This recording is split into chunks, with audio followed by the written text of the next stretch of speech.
अस्सलाम वालेकुम स्टूडेंट्स, मैं मिस महविश स्टैटिस्टिक्स की। लास्ट लेक्चर में हमने जो चैप्टर स्टार्ट किया था वो था टाइम सीरीज़ के बारे में मैंने आपको बहुत डिटेल में बताया था, उसकी डेफिनेशन डिस्कस की थी, उसके कंपोनेंट्स डिस्कस किए थे। जो डेफिनेशंस पेपर के पॉइंट ऑफ व्यू से थी वो भी हमने डिस्कस की। आज जो हम डिस्कस करने जा रहे हैं वो उसके जो फर्स्ट जो हमने कंपोनेंट पढ़ा था सेक्युलर ट्रेंड, उसके मेथड्स हैं।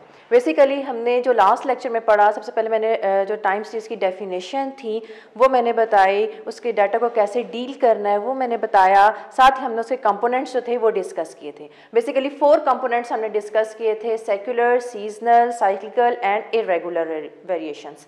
आज हम जो उसकी फर्स्ट वेरिएशन या फर्स्ट कंपोनेंट था सेक्युलर ट्रेंड, ठीक है, उसके मेन मेथड्स जो हैं वो डिस्कस करेंगे वन बाय वन। अब इसके मेथड्स जो हैं बेसिकली सेक्युलर ट्रेंड के ही मेथड्स जो हैं वो आपके कोर्स में इंक्लूड हैं। फर्स्ट मेथड जो हम डिस्कस करने जा रहे हैं वो method of free hand curve. जैसे कि आपको इसके नेम से ही पता चल रहा है कि ये फ्री हैंड कर्व है, बहुत कैलकुलेशंस नहीं है, बहुत ही सिंपल मेथड है और इसको रफ मेथड भी कहते हैं। अच्छा, अब एक ये चीज़ कि जो method of free hand curve है ये लीनियर और नॉन लीनियर दोनों तरह के कर्व्स पर एप्लीकेबल है, ठीक है। इसके लिए कोई जो है ना रेस्ट्रिक्शंस नहीं है। अच्छा, अब एक ये चीज़ के रफ मेथड है, हर बंदा जब भी इसको ड्रॉ करता है तो उसके रिजल्ट्स में थोड़ा सा डिफरेंस आ रहा होता है। तो अगर थोड़ा सा डिफरेंस भी आए, जब दो फ्रेंड्स जो है आपस में दोनों जो है वो फ्री हैंड कर्व ड्रॉ करेंगे, क्योंकि वो फ्री हैंड कर्व है तो उसकी जो कैलकुलेशंस है उसमें माइनर सा डिफरेंस भी आ सकता है। तो जो माइनर सा डिफरेंस है इसको हमने इग्नोर करना है, ठीक है। अब हमने किसी भी डाटा के ऊपर ये कैसे अप्लाई करना है फ्री हैंड का वेरी सिंपल मेथड, इसको हमने कैसे डील करना है। लेट्स सपोज कोई भी क्वेश्चन दिया जा रहा होता है पेपर में, मैंने आपको ये बताया था कि टाइम सीरीज का डाटा जब भी दिया जाएगा तो फर्स्ट कॉलम में हमेशा ईयर्स होंगे और सेकंड कॉलम में कोई भी चीज़ दी जा सकती है, वो वेरिएबल होता है, वो प्रोडक्शन भी हो सकता है, वो हमारे पास वैल्यूज़ भी हो सकती हैं, वो हमारे पास प्रॉफिट भी हो सकता है, वो हमारे पास लॉस भी हो सकता है, कोई भी चीज़ जो है वो हमें इसमें गिवन होती है। अब अगर ये वाला डाटा हमारे पास मौजूद है और मैं कहती हूँ कि इस डाटा के ऊपर हम अपना फर्स्ट मेथड अप्लाई करें, मेथड ऑफ फ्री हैंड का, तो वो हम कैसे अप्लाई करेंगे। जब भी इसको हमने ड्रॉ करना है, जब भी हमने इसका ग्राफ बनाना है, मैंने ग्राफ ऑफ टाइम सीरीज भी डिस्कस किया था कि ग्राफ ऑफ टाइम सीरीज, हम पिछला लेक्चर भी साथ साथ रिवाइज करेंगे। Graph of time series basically क्या होता है, हम इसको क्या कहते हैं, graph of a time series is called historigram. जब भी टाइम सीरीज के डाटा से हम लेके कोई भी ग्राफ ड्रॉ करते हैं तो वो बेसिकली क्या होता है, हिस्टोरीग्राम। बेसिकली ये क्या है, एक हिस्टोरीग्राम है। अब इस का ग्राफ बनता कैसे है, वेरी सिंपल, कि हमने हमेशा जो ईयर्स हमें मेंशन होते हैं वो हम लेते हैं एक्स एक्सिस पर, और जो भी वेरिएबल गिवन होते हैं, यहाँ प्रोडक्शन है मैंने पी लिख दिया, और वो उसकी वैल्यूज़ जो हैं वो हम हमेशा जो है वो वाई एक्सिस पे लेते हैं। एक ये चीज़ बच्चे हमेशा मिस्टेक करते हैं कि ये वैल्यूज़ एज इट इज़ उठा के वाई एक्सिस पे लिखते हैं। थोड़ा सा जो है हमेशा जब भी ग्राफ ड्रॉ करें, जो आपने डिस्टेंस लेना होता है ये इक्वल लेना होता है, या 1 1 का भी ले सकते हैं, 2, अपने डाटा की रिक्वायरमेंट के हिसाब से आपने डिस्टेंस लेना, और यहाँ पर हमेशा इक्वल डिस्टेंस लेते हैं।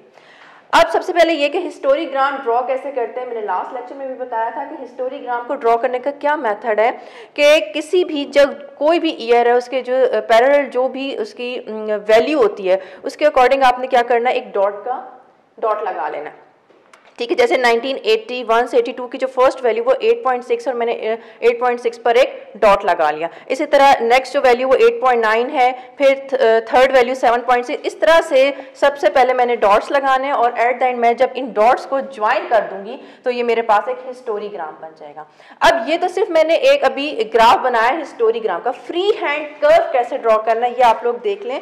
किसी भी डाटा के ऊपर जब भी हम फ्री हैंड कर्व जो है वो बना रहे होते हैं, बेसिकली कर्व क्यों बनाते हैं, कर्व इसलिए बनाते हैं ताकि हमें अपने जो ओरिजिनल डाटा है उसकी पोजीशन का पता चले, हमें ये पता चले कि हमारा जो ग्राफ है वो इंक्रीजिंग में जा रहा है, डिक्रीजिंग में जा रहा है, कर्व में जा रहा है, क्या है।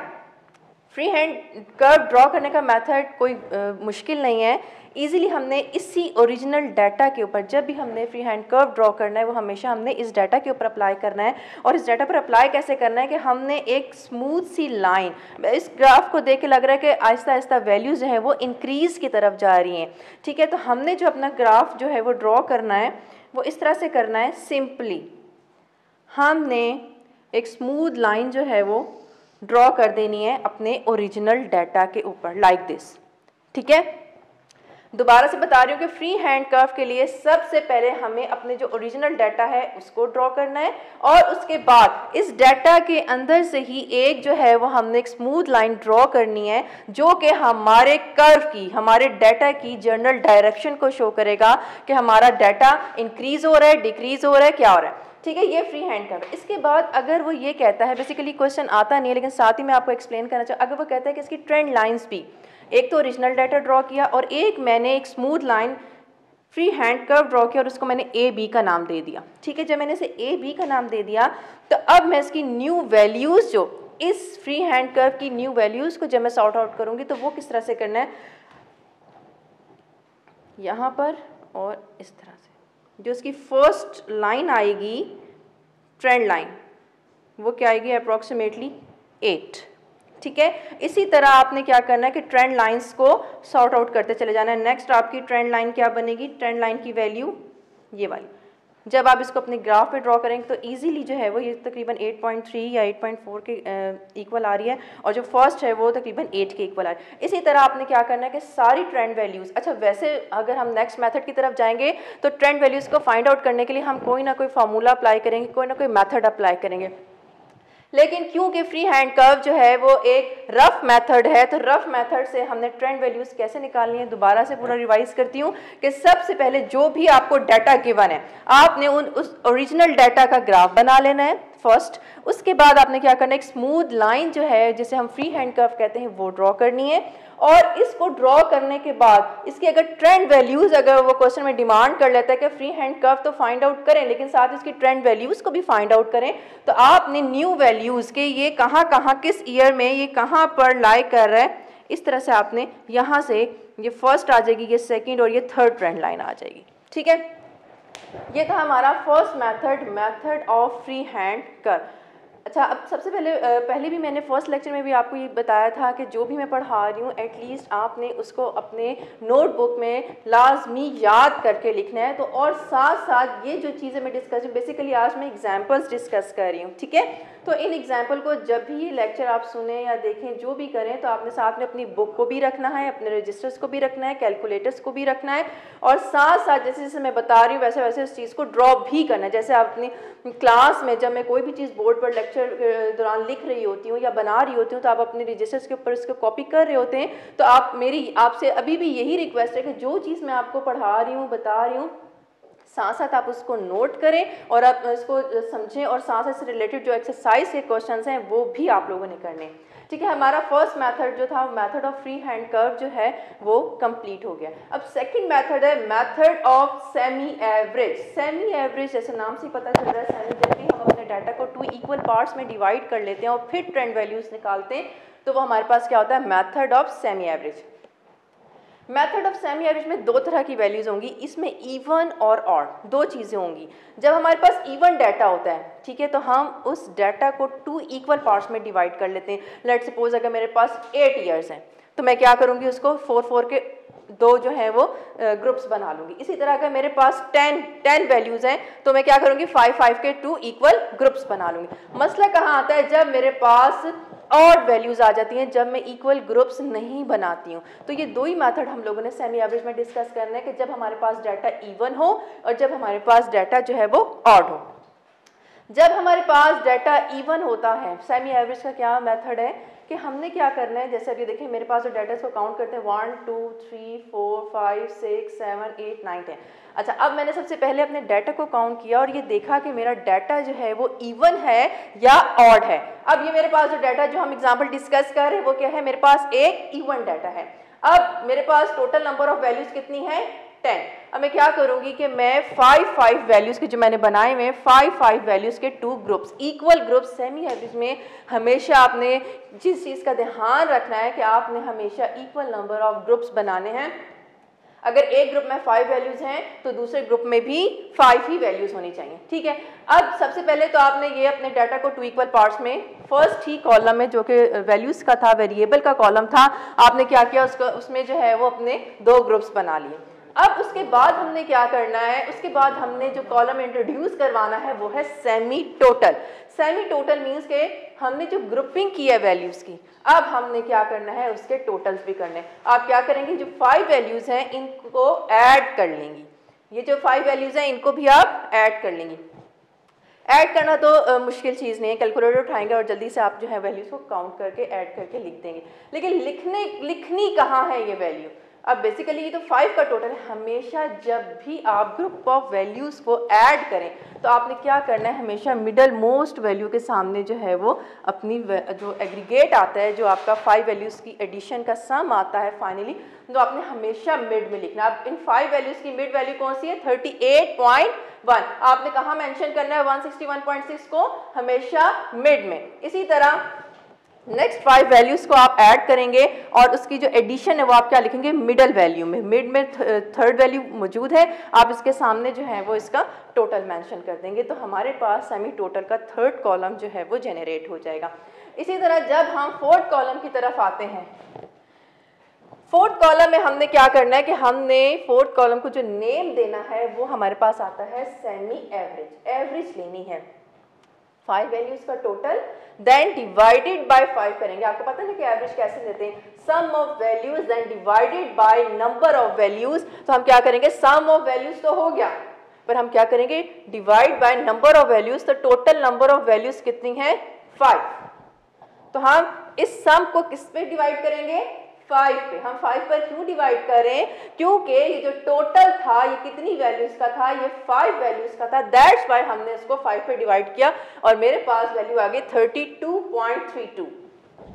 नेक्स्ट सेकंड ग्रुप को चेक कर लें। सेकंड ग्रुप में क्या करना है, सेकंड ग्रुप में हमने 5 वैल्यूज को ऐड किया, वो हमारे पास आ गया 253.0। इसके बाद हम क्या करेंगे, इसकी भी एवरेज लेंगे, इसकी भी एवरेज के लिए हम क्या करेंगे, इसको डिवाइडेड बाय 5 और वो फाइनली हमारे पास आ जाएगा 50.60। ये हमारे पास सेमी एवरेज का जो है वो कॉलम जो है वो जनरेट हो जाएगा। अब साथ ही क्वेश्चन क्या था, measure the trend by semi average method, ये क्लियर हो गया। साथ ही वो कह रहा है कि also write the equation, equation कौन सी, also write the equation of trend line. Trend line आपने रिग्रेशन कोरिलेशन में भी ट्रेंड लाइन डिस्कस की, वो क्या थी, y = a + bx। ये बहुत डिटेल में मैं इसको डिस्कस नहीं करूंगी क्योंकि हम 6th चैप्टर में इसको ऑलरेडी डिस्कस कर चुके हैं। उसमें हमने क्या डिस्कस किया था कि y and x both are variables, a is initial value intercept and b is the slope। अब ये कह रहा है कि आपने सेमी एवरेज मेथड अप्लाई तो करना है, लेकिन साथ में इस ट्रेंड लाइन में से ए और बी को भी, ट्रेंड लाइन को भी सॉर्ट आउट करना है, मींस कि ए और बी की वैल्यूज को भी निकालना है। इसके लिए अब हमने सबसे पहले जो ये फोर्थ कॉलम है, ट्रेंड वैल्यूज को निकालते वक्त सबसे पहले हमने फोर्थ कॉलम को चेक करना है। फोर्थ कॉलम को जब हम चेक करते हैं तो फर्स्ट वैल्यू आ रही है, फर्स्ट हमारे पास एवरेज आ रही है 32.32 एंड सेकंड वन आ रही है 50.60। बहुत क्लियरली मेंशन हो रहा है, नज़र आ रहा है कि ये एक इंक्रीजिंग फंक्शन है, आहिस्ता आहिस्ता वैल्यूज़ हैं वो इंक्रीज़ की तरफ जा रही है। ठीक है, सबसे पहले आपने जनरल डायरेक्शन तो नोट करनी है कि इस डाटा की जनरल डायरेक्शन क्या है, इंक्रीज़ है या फिर डिक्रीज़ है। यहाँ से फोर्थ कॉलम से हमें अपने ग्राफ की, जब हम ग्राफ बनाएंगे तो पहले से ही हमें पता चल जाएगा कि हमारे ग्राफ की जो जनरल डायरेक्शन है वो क्या है, इंक्रीजिंग है या डिक्रीजिंग। तो यहाँ पर बच्चों को क्या है, इंक्रीजिंग, हमारा जो ग्राफ है वो इंक्रीज की तरफ जा रहा है।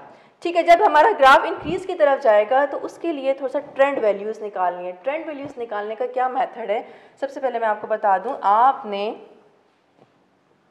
5 ईयर के इंक्रीज को फाइंड आउट करना है।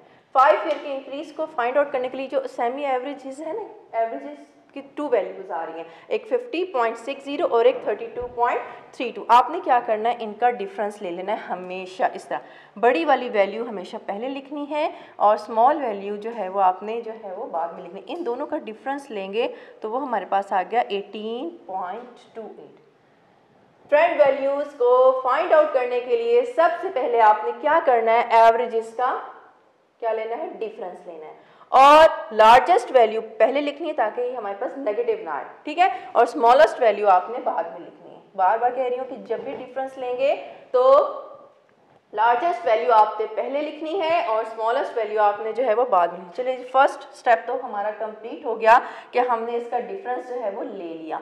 डिफरेंस लेने के बाद उसके बाद आपने एक और स्टेप क्या करना है, अब ये डिफरेंस को हमने जो ग्रुप्स बनाए थे वो 5-5 के बनाए थे। सेकेंड स्टेप में जब हम 1 ईयर के इंक्रीमेंट को फाइंड आउट करेंगे तो हमने क्या करना है, नंबर ऑफ वैल्यूज ग्रुप की नंबर ऑफ वैल्यू से डिवाइड कर देना है और वो है 5। अगर लेट सपोज यहाँ मैं 4 वैल्यूज लेती हूँ तो फिर हम यहाँ पर किससे डिवाइड करेंगे, 4 से। अगर मैं 3 वैल्यूज़ का लेती हूँ तो यहाँ पर हम किससे डिवाइड करेंगे, 3 से। तो फाइनली मेरे पास जो वैल्यू आएगी वो मेरे पास आएगी 3.656। एक सीक्वेंस है, इसको याद करने की भी ज़रूरत नहीं है, सिर्फ एक समझने की ज़रूरत है कि आपने क्या करना है कि सबसे पहले इन एवरेजेस का डिफरेंस लेना है, लार्जेस्ट वैल्यू पहले लिखनी है, स्मॉलेस्ट वैल्यू बाद में लिखनी है, और जो भी डिफरेंस आएगा उसको आपने डिवाइड किससे करना है, आपके ग्रुप में जितनी वैल्यूज़ हैं, 4 है तो 4 से, 3 है तो 3 से, और फाइनली हमारे पास जो है वो 3.656 वैल्यू आ जाएगी। अब आपने जो 5th कॉलम जनरेट करना है वो किसका है, ट्रेंड का। ट्रेंड कैसे बनेगा, ठीक है, इसका फर्स्ट स्टेप क्या होगा, हमने कहाँ से इसको वैल्यूज़ को लेना शुरू करना है, बनाना शुरू करना है। हम क्या करेंगे, जो एवरेज वाली वैल्यूज़ है उनको एज इट इज़ ट्रेंड में उठाकर लिख देते हैं, सिंपल, ठीक है। हम क्या करते हैं कि एज इट इज़ हम जो एवरेज वाली वैल्यूज़ हैं ट्रेंड में भी उसको एज इट इज़ उठाकर लिख देते हैं। अब क्योंकि हमारा ये फंक्शन इंक्रीजिंग है, जो कि हम 4th कॉलम में पहले डिस्कस कर चुके हैं, हमारा ये जो फंक्शन है वो क्या है, इंक्रीजिंग है। अब जब इंक्रीजिंग है तो उसके लिए हमें क्या करना होगा, ये जो एक वैल्यू आई है 3.656 वैल्यू चाहिए, हमने इस 32.32 के बाद इसको ऐड करते चले जाना है और ऊपर हमने सब्ट्रैक्ट। अगर हम ये ऐसा करते हैं कि ऊपर प्लस कर दें और नीचे, तो हमारा जो ये ट्रेंड है ये डिक्रीजिंग में चला जाएगा, ठीक है। क्योंकि हमारा ट्रेंड इंक्रीजिंग है तो हम नीचे जो है वो एडिशन करेंगे और ऊपर जो है वो हम डिक्रीजिंग करेंगे। अब देखें आहिस्ता आहिस्ता वैल्यूज़ इंक्रीज़ होती है, 39 के बाद 43, फिर 46। ये क्या शो कर रहा है कि हमारा ट्रेंड जो है वो इंक्रीजिंग की तरफ जा रहा है। ये चीज़ आपने याद रखनी है। अगर हमारा जो एवरेज है वो इंक्रीजिंग की तरफ जा रहा है तो ट्रेंड भी हमारा इंक्रीज़ की तरफ जाएगा, और इंक्रीज़ के लिए हमें नीचे वाली वैल्यूज़ में एडिशन और ऊपर वाली वैल्यूज़ में सब्ट्रैक्शन करनी पड़ेगी, ठीक है। 32 में अगर हमें 3.656 ऐड करती हूँ तो आता है 35.976, फिर 35.976 में फिर मैंने ये वाली अमाउंट ऐड करनी है, फिर इसी तरह हमने एक सीक्वेंस बना लेना है। अब ये हमने ट्रेंड लाइन को कैसे फाइंड आउट करना, आपको हमेशा पता है, जो ए जो होता है वो होता है इंटरसेप्ट इनिशियल वैल्यू, तो ए हमारे पास क्या हो जाएगा 25.006। स्टार्टिंग वैल्यू जो होती है वो हमारे पास ए होती है, और जो डिफरेंस आ रहा होता है कि हमारे हर वैल्यू में कितने पॉइंट्स का डिफरेंस आ रहा है वो 3.656 का, तो ये हमारे पास बी हो गया। फाइनली हमने इसमें इस ट्रेंड वैल्यू में अपनी ए और बी की वैल्यूज पुट करनी है, हमारा क्वेश्चन जो है वो डन हो जाएगा, ठीक है। ये तो हमने सेमी एवरेज पढ़ा, जब हमारे पास वैल्यूज़ जो हैं वो जब ग्रुप्स जो हैं वो इक्वल आ जाएं, जब इवन हों। लेट्स सपोज अगर हमारे पास नेक्स्ट सेमी एवरेज ही है, अगर हमारे पास अनइक्वल ग्रुप्स हों, यानी कि हमारे पास ऑड वैल्यूज़ हों, तब हमने सेमी एवरेज को कैसे डील करा, बहुत माइनर सा डिफरेंस है। लेट्स सपोज सबसे पहले अगर मैं एग्जांपल 7.8 अपनी बुक्स पर भी देखिएगा, साथ साथ बोर्ड भी देखिएगा कि मैं समझा कैसे रही हूँ। सबसे पहले कोई भी डाटा दिया जाएगा, आपने उसको काउंट करना है, जैसे 1 2 3 4 5 6 7 8 9। अब मेरे पास जो डाटा गिवन है उसमें 9 वैल्यूज़ हैं, ठीक है, 9 वैल्यूज़ हैं। अब तो किसी भी सूरत जो है वो इक्वल नंबर ऑफ ग्रुप्स जो हैं वो नहीं बन सकते, या तो एक में 5 वैल्यूज़ होंगी या फिर दूसरे में 4 वैल्यूज़ होंगी।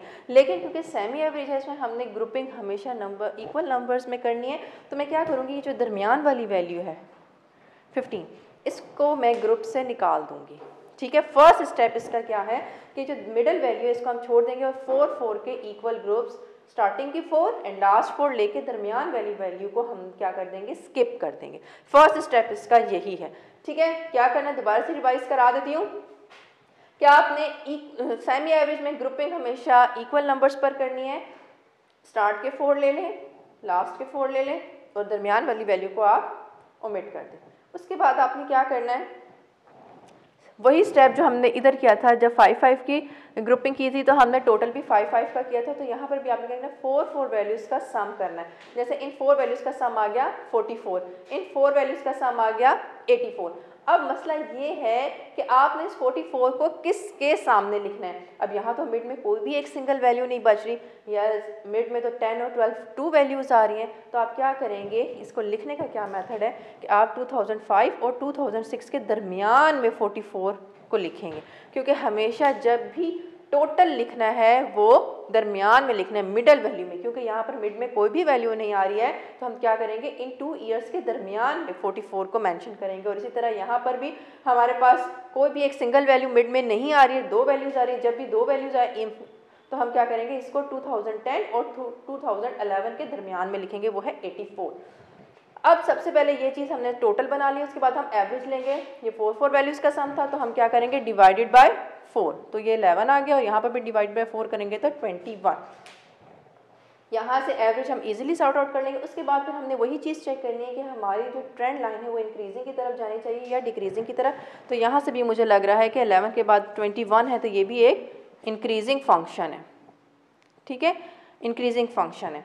वही फर्स्ट स्टेप हमने करना है। कैसे करना है कि increase in trend in 5 years, वो हमने क्या करना है, 21 को लार्जेस्ट वैल्यू को माइनस करेंगे स्मॉलेस्ट वैल्यू से, वो आ जाएगा 10। इसी तरह अच्छा, अब बेसिकली हमने 5th वैल्यू को यहाँ से ओमिट कर दिया, लेकिन वहाँ पर हम 5 वैल्यू को इंक्लूड कर लेंगे। यहाँ पर हमने उसको ओमिट कर दिया, लेकिन वो वाला स्टेप करते हुए हम अपनी 5th वैल्यू को इंक्लूड कर लेंगे।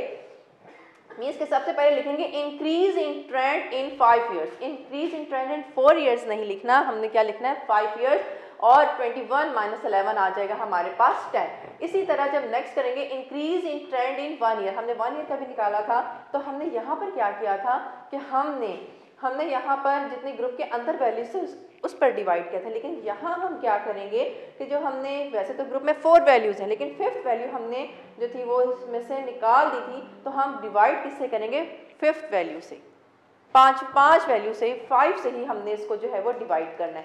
4 से हम इसमें डिवाइड नहीं करें, क्योंकि हमने जो वैल्यू यहाँ पर ओमिट करी थी वहाँ पर हम उसको ऐड करके 5 करके डिवाइड बाय 2 कर देंगे।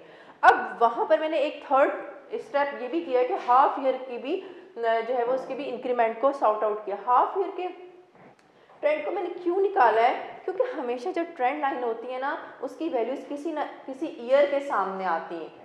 ट्रेंड लाइन हमेशा किसी न किसी ईयर के सामने आती है, लेकिन यहाँ पर तो ट्रेंड लाइन अगर मैं बनाती हूँ तो वो किसी ईयर के सामने नहीं आ रही, तो 2 जो ईयर्स हैं 2005 2006 इनके दरमियान में आ रही। इसको किसी ईयर के सामने लाने के लिए मुझे 1/2 के साथ मल्टीप्लाई भी करना पड़ेगा इस वाली वैल्यू को, वो मेरे पास आ गया 1। मीन्स कि अब मैंने अपने डाटा को, एक मेरे पास आ गया इन दोनों का डिफरेंस 10, 1 ईयर का इंक्रीमेंट 2 और हाफ ईयर का इंक्रीमेंट, ये 3 चीज़ें आ गई।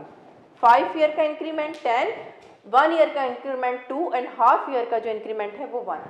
अब क्योंकि ये जो 11 वैल्यू है, अब देखें वहाँ वो वाली चीज़ें अप्लाई कैसे करनी है।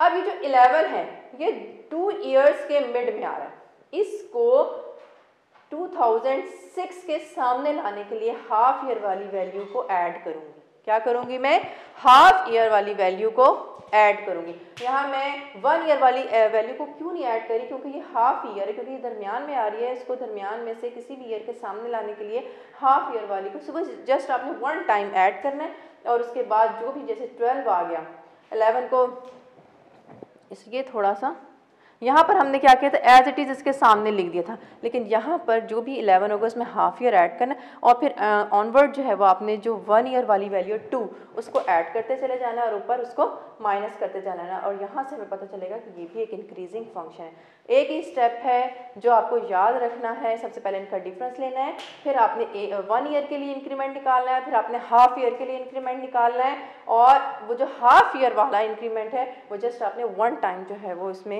ऐड करना बकाया एज इट इज़ आपने जो 1 ईयर वाला है। क्योंकि देखो हम क्यों इसको यहीं पे स्टॉप कर दें, क्योंकि जब 1 टाइम हाफ ईयर किया तो ये एक ईयर के सामने 2006 के सामने आ गया, जब 2006 के सामने आ गया तो फिर हमने 1 ईयर वाले इंक्रीमेंट को इसमें ऐड करते चले जाना है। ये हमारा टॉपिक जो है वो मेथड ऑफ सेमी एवरेज वो हो गया डन। उसके बाद हम थर्ड टॉपिक की तरफ आते हैं, वो है moving average method. Moving average method बहुत सिंपल है, जिसमें आपने जो है वो मूव करते चले जाना है। ये इसका थर्ड मेथड है। ये भी अगर मैं थोड़ा सा इसका इंट्रोडक्शन दूं तो ये भी लीनियर और नॉन लीनियर दोनों तरह के ट्रेंड के ऊपर अप्लाई हो सकता है। इससे भी हम जनरल डायरेक्शन को शो कर सकते हैं। इसका भी ग्राफ बनता है। 5 ईयर कभी बना लेते हैं, 7 ईयर कभी, 9 ईयर्स मूविंग एवरेज, यानी कि इसको हम अगर पहले हम क्या करते हैं कि पहले टोटल और एवरेज के कॉलम बनाते हैं और फिर हम इसके ग्राफ्स की तरफ चले जाते हैं। ग्राफ में हमें हमेशा क्या करना होता है कि सबसे पहले ओरिजिनल वैल्यूज़ को ड्रॉ करना होता है और फिर हमने एवरेज वाली वैल्यूज़ को ड्रॉ करना होता है। अब ये एवरेज वैल्यूज़ या टोटल हम कैसे निकालेंगे? सबसे पहले हम करते हैं compute 5 year and 7 year moving average. ये आपको डाटा गिवन है। ये बहुत सिंपल मैथड है, इन दोनों से ईजी है। आपके पास नंबर ऑफ वैल्यूज 1 2 3 4 5 6 7 8 9 10 11 11 आपके पास वैल्यू ईयर्स हैं और उसके अकॉर्डिंग जो है वो उसकी वैल्यूज़ हैं।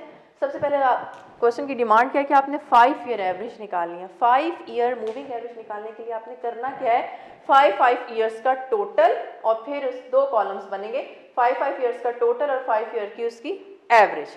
ठीक है, 5 ईयर टोटल आपने कैसे लेना है?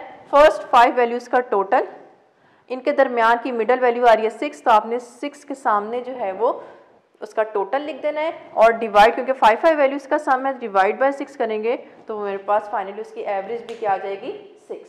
अच्छा, फर्स्ट 5 वैल्यूज़ का तो हमने टोटल कर लिया। उसके बाद आपने क्या करना है, फर्स्ट वैल्यू को ख़त्म कर देना, मूव करना है नेक्स्ट 5 वैल्यूज़ का।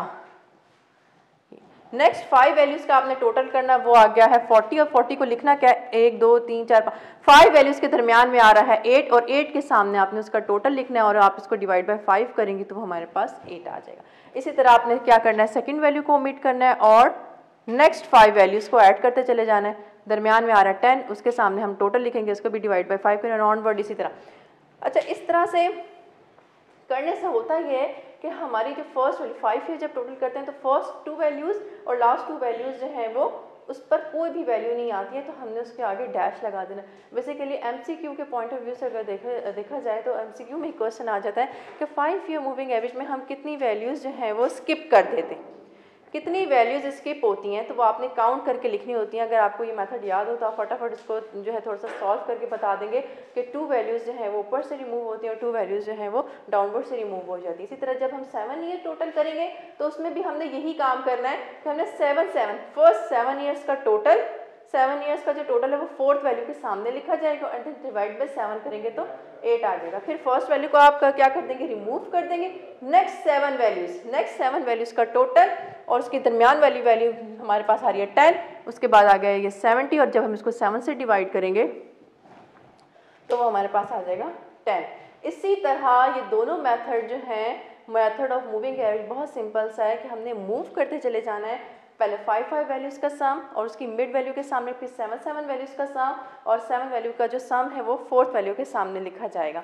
ठीक है, आज का जो हमारा टॉपिक था ये हमारा कंप्लीट हो गया है, जिसमें हमने सर्कुलर ट्रेंड के फर्स्ट 3 मेथड्स जो हैं बहुत डिटेल में डिस्कस किए हैं। अच्छा, अब ये तो मैंने एग्जांपल्स डिस्कस करवा दिए, आपने एक्सरसाइज की तरफ आना है और एक्सरसाइज में जो फर्स्ट 8 क्वेश्चंस हैं वो आपके इन टॉपिक से रिलेटेड है।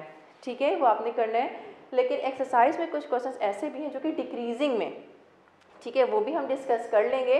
लेकिन डिक्रीजिंग में सिर्फ एक डिफरेंस ये आएगा कि आपने नीचे वाली वैल्यूज़ में माइनस करना है और ऊपर वाली वैल्यूज़ में प्लस कर देना है। ठीक है, ये आपका होमवर्क है, आपने लाजमी एक्सरसाइज को भी चेक करना है और उससे रिलेटेड, इन टॉपिक से रिलेटेड जो भी क्वेश्चंस आपने उसके नोटबुक पे करना है और कोई भी अगर कोई प्रॉब्लम है तो वो नोट करते चले जाना, इंशाल्लाह हम उसको भी सॉल्व कर लेंगे।